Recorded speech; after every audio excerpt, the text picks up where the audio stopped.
محبوب کا جو بھی نمبر ہے وہ آپ نے اپنے کال میں ڈائل کر کے اپنے سامنے رکھنا ہے اور آپ نے اس کے اوپر ایک وظیفہ پڑھنا ہے۔ محبوب اگر خود رابطہ کرنے پر مجبور نہ ہوا، اگر آپ سے ملنے پر مجبور نہ ہوا، آپ سے بات کرنے پر مجبور نہ ہوا، آپ کے لیے ترس نہ گیا تو مجھے عامل نہ کہنا۔ ایک بار آپ نے یہ عمل کر کے دیکھنا ہے، انشاءاللہ وہ پوری زندگی آپ کا ہی طلبگار ہوگا۔ اس عمل کو کیسے کرنا ہے، کب کرنا ہے، تو چلیے آپ بھائیوں کو عمل بتاتے ہیں۔ اگر آپ کسی بھی شخص کے دل میں اپنے لیے محبت پیدا کرنا چاہتے ہیں، کسی بھی شخص کو اپنے لیے بے قرار کرنا چاہتے ہیں، اسے پوری زندگی اپنا طلبگار بنانا چاہتے ہیں، تو آپ نے یہ چھوٹا سا عمل کرنا ہے۔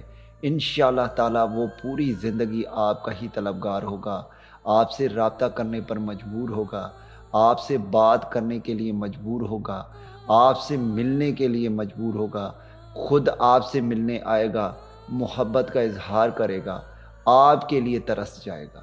اس عمل کو میرا کوئی بھی بہن بھائی کر سکتا ہے، لڑکا بھی کر سکتا ہے اور لڑکی بھی کر سکتی ہے۔ اس عمل کے لیے کوئی بھی روک ٹوک نہیں ہے، اس عمل کے لیے کوئی بھی شرائط نہیں ہے، اس عمل کے لیے اجازت لینے کی ضرورت نہیں ہے۔ جو بھی میرے بہن بھائی اس عمل کو کرنا چاہیں وہ اس عمل کو کر سکتے ہیں، لیکن یاد رہے آپ نے اس عمل کو صرف جائز مقصد کے لیے کرنا ہے، ناجائز مقصد کے لیے ہرگز اس عمل کو نہ کیجیے گا۔ تو چلیے آپ بھائیوں کو عمل بتاتے ہیں۔ عمل میں کرنا یہ ہے کہ آپ کے محبوب کا جو بھی فون نمبر ہوگا وہ آپ نے اپنے فون میں ڈائل کر کے اپنے سامنے رکھنا ہے۔ سب سے پہلے آپ نے اول آخر 7 مرتبہ درود شریف پڑھنا ہے، اور پھر آپ نے اس وظیفے کو پڑھنا ہے جو کہ اسکرین پر آ رہا ہے۔ آپ نے اس وظیفے کو صرف 311 مرتبہ پڑھنا ہے اور آخر میں پھر سے 7 مرتبہ درود شریف پڑھ کر اس فون نمبر پر دم کر دینا ہے۔ اس کے بعد آپ نے ایک مس کال محبوب کو ضرور دینا ہے، اسی وقت دینا ہے۔ بس آپ نے اتنا سا عمل کرنا ہے۔